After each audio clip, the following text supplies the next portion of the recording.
Hi guys, I am Yashovardhan. Today is 6th of June 2025 और ये operation spider web पर लगातार चर्चाएं चल रही हैं, लेकिन हमारा उद्देश्य आज है इस चर्चा का पर्पस जो है कि आखिर इस सब से भारत को क्या सबक मिलता है।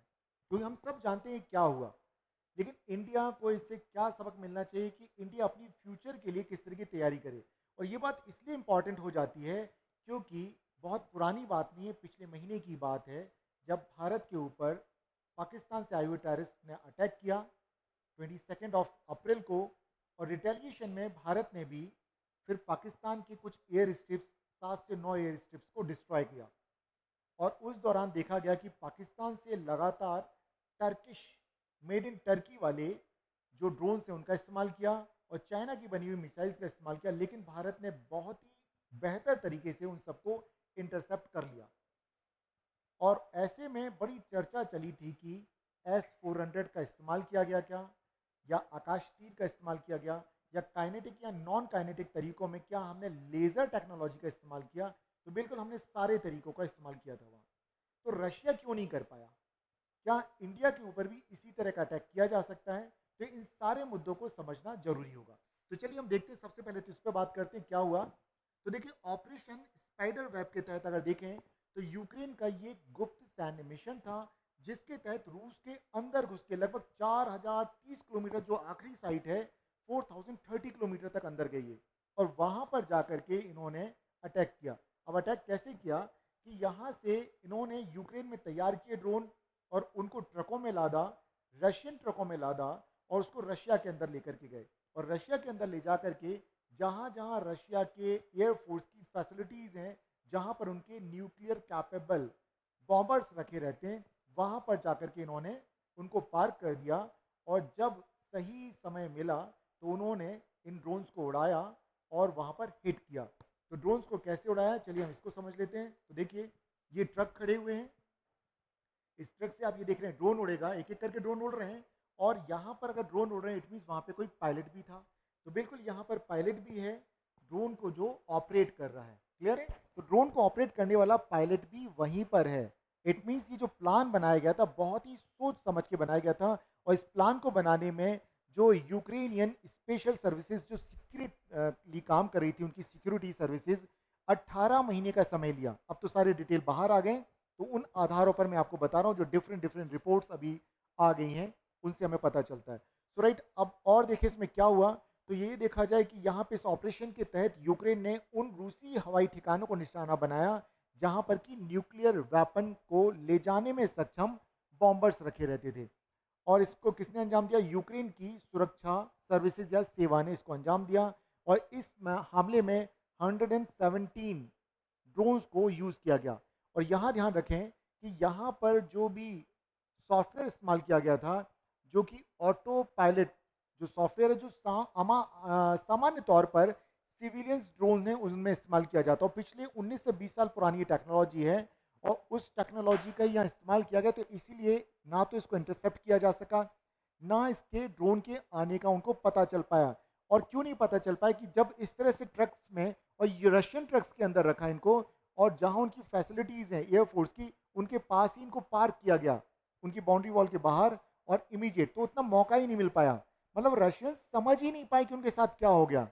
सोचने वाली बात है। कुछ ऐसे ही समझ जाइए कि बैसरन वैली में जब पाकिस्तानी टेररिस्ट आए तो वहां पर सिक्योरिटी पर्सनल कोई था ही नहीं। लोकल्स का सपोर्ट रहा होगा तो यहाँ भी लोकल्स का सपोर्ट, ये मान के चलेगा। और इसका मतलब हमारे लिए कई सारे सबक हैं इंटेलिजेंस को लेकर के। तो जो सबक मिलते हैं वो क्या, हम उन पर बातचीत करेंगे।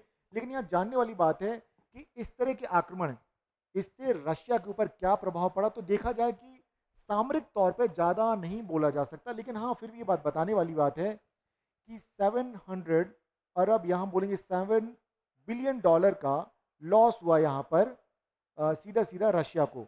और अगर उनका देखें तो उनका सिर्फ मिलियंस खर्च किए थे उन्होंने, यहाँ बिलियंस का लॉस कर दिया यूक्रेन ने रशिया का। और रशिया की जो टोटल उनकी कैपेसिटी है एयरफोर्स की, बॉम्बर्स की कैपेसिटी में लगभग 33 से 34% का डेंट पड़ गया। मतलब इतने उनके जो बॉम्बर्स हैं उनका लॉस हुआ है, नुकसान हुआ। और इसमें देखिए, ये तो सिर्फ 5 ऐसी साइट्स है जहां पे वो हिट कर पाए। उन्होंने लगभग 7 ऐसी साइट्स को चूज किया था जहां पे उनके ट्रक रखे हुए भी मिले, बट वो वहाँ पे उनको इंटरसेप्ट कर लिया गया, पहले पता चल गया, यहाँ पर नहीं। इससे हुआ क्या, यूक्रेन ने रशिया को एक तरह से एकदम से चौंका दिया। जो रशिया बोला करता था युद्ध शुरू होने के पहले, ये इसे मैं 3 वीक्स में जीत लूंगा, अब वो तीसरा साल आ गया है। समझने वाली बात है। अमेरिका का यहाँ पे क्या मानना है, तो देखिए अमेरिका सीधी सी बात है, डोनाल्ड ट्रंप वर्तमान में वहाँ के राष्ट्रपति हैं, और जब वो आए तो उन्होंने सबसे पहला काम ये किया कि वहाँ पे यूक्रेन को जो सपोर्ट दिया जा रहा था उसको विड्रॉ किया। और इसके बाद वो कहते कि अगर यूक्रेन अपने मिनरल्स अमेरिका को दे देता है तो वो तैयार हैं, तो वो तैयार हैं। और वो कहता मुफ्त में तो हम एक भी हथियार नहीं देंगे, आपको किसी भी तरह का ऐड नहीं देंगे। अगर यूरोपियन यूनियन की बात करें तो यूरोपियन यूनियन अपने खुद के क्राइसिस से बाहर नहीं आ पा रहा है इस वक्त, तो ऐसे में उनसे भी अगर उम्मीद की जाए कि बहुत ज़्यादा हथियारों की मदद करें तो वहाँ से भी उनको हथियारों की मदद नहीं होगी। तो अल्टीमेट एक चीज़ तो समझ में आती है कि आज नहीं तो कल सीज फायर होना है। तो यहाँ पर यूक्रेन का पर्पज़ क्या था, यूक्रेन का पर्पज़ था कि अगर वो इस तरह का अचानक से कोई गुरिल्ला वॉरफेयर जैसी टैक्टिक्स अगर इस्तेमाल करता है कि अचानक आए, हमला कर दिया और चौकन्ना होकर रह गया कि भाई ये क्या हुआ अचानक से, क्लियर है, तो यहाँ पर उसके पास नेगोशिएशन का पावर आ गया, नेगोशिएट कर लेगा। अब वो उसको जितना चाहिए होगा उतनी मांगने की वो कोशिश करेगा। हालांकि नो डाउट अभी रशिया का रिटेलिएशन बाकी है देखना, या वो क्या करने वाला है वो भी हमें दिखेगा। लेकिन इससे एक चीज़ तो है, ये एक तरह की नए तरह का जो वॉर चल रहा है उसकी एक केस स्टडी बन गया है, जिससे कि हमें पता चलता है कि आप किस तरह की स्ट्रैटेजी पर काम करेंगे और जो ट्रेडिशनल जो वॉरफेयर्स के जो तरीके हैं उसमें और नए तरीकों में क्या अंतर आता जा रहा है, ये जानना जरूरी है। और भारत के लिए क्या यहाँ पर सबक है तो हम उस पर बात करते हैं। तो भारत के लिए इस घटना से जो सबक हैं वो क्या है, हम उन्हें देखें। तो सबसे पहली बात तो है कि क्या होगा यहाँ पे ऐसी रणनीति अपनाना जिससे कि हम देखें लागत प्रभावी ड्रोन कि इनकी कॉस्ट कम आ रही है। अब आप सोच के देखिए कि अगर कहीं पर 1 लाख रुपए के ड्रोन से हम किसी के टैंक को नुकसान पहुंचा सकते जो करोड़ों का है, तो यहाँ पे क्या बोलेंगे कि आप देखिए इन्होंने बोला कि हमें परंपरागत तरीकों पे नहीं है, हमें अनलिमिटेड जो टैक्टिक्स हैं उनको अपनाना होगा।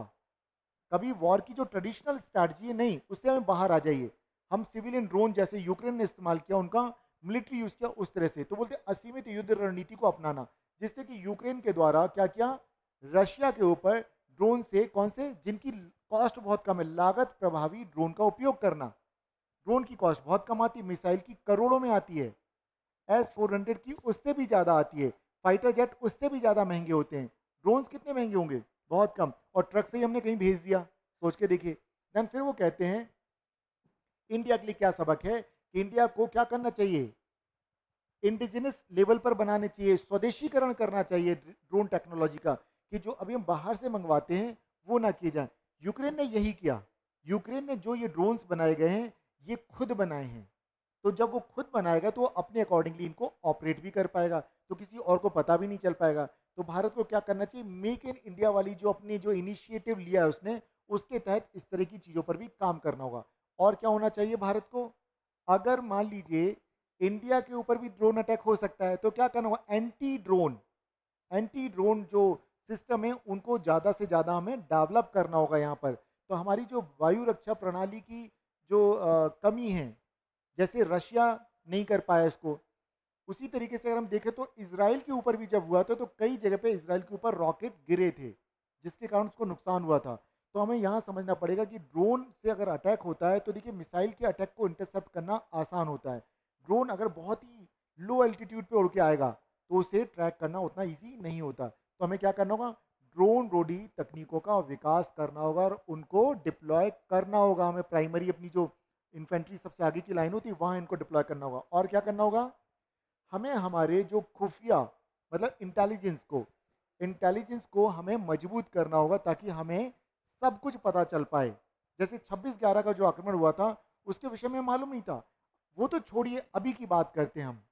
अगर हम देखा जाए 2019 में या करंट की अगर हम बात करें, 2019 में क्या हुआ था, बस पे अटैक किया था सीआरपीएफ की, एक बड़ी घटना हुई थी वहाँ पे, उसके बाद बालाकोट वगैरह ये सब चीज़ें हुई।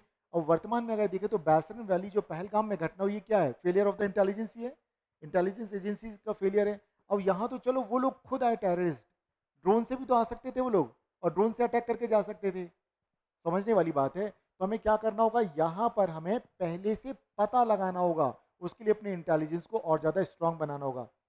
देन क्या करना होगा, जो इंटरनेशनल कॉपरेशन जो है, बट उसके साथ साथ क्या अपनी सीक्रेसी भी बनाए रखनी पड़ेगी, एक बैलेंस बनाना पड़ेगा कि अगर हमारे कोई अलाइज हैं, यहाँ पर यूक्रेन ने यूरोप के किसी देश या अमेरिका को भनक तक नहीं लगने दी कि वो पिछले 18 महीने से क्या प्लान कर रहा है।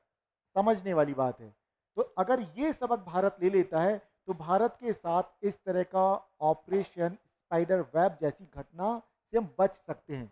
ये भारत के लिए सबक है। तो ध्यान रखें, ऑपरेशन स्पाइडर वेब हम सब ने पढ़ा, जाना, समझा, लेकिन ज़्यादा ज़रूरी ये है कि हमारे लिए, भारत के लिए इसके सबक क्या हैं।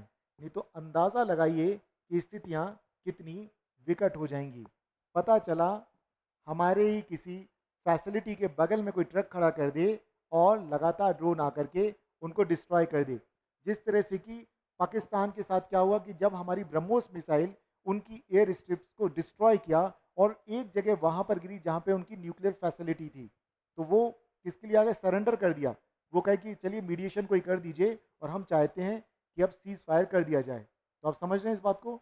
तो इस तरीके से हमें भी इन टेक्नोलॉजी का जो नया इस्तेमाल किया जा रहा है, तो ट्रेडिशनल तरीके से हट के जो नया इनोवेशन देखने को मिल रहा है, हमें भी उसी इनोवेटिव तरीके से इन चीज़ों को समझना अब जरूरी है। तो ये है हमारे लिए ऑपरेशन स्पाइडर वेब के सबक। मैं उम्मीद करता हूँ कि आपको मेरी बातें बेहतर तरीके से समझ में आई होंगी, और जो ऑनलाइन देख रहे हैं अगर उन्हें भी चीज़ें पसंद आती हैं और अब तक आप हमारे साथ बने हुए हैं, आपने अब तक हमारे इस चैनल को सब्सक्राइब नहीं किया तो चैनल को कर लीजिए सब्सक्राइब, बेल बटन को दबा दीजिए ताकि नए वीडियोस के नोटिफिकेशन आप तक पहुंच सके। नमस्कार।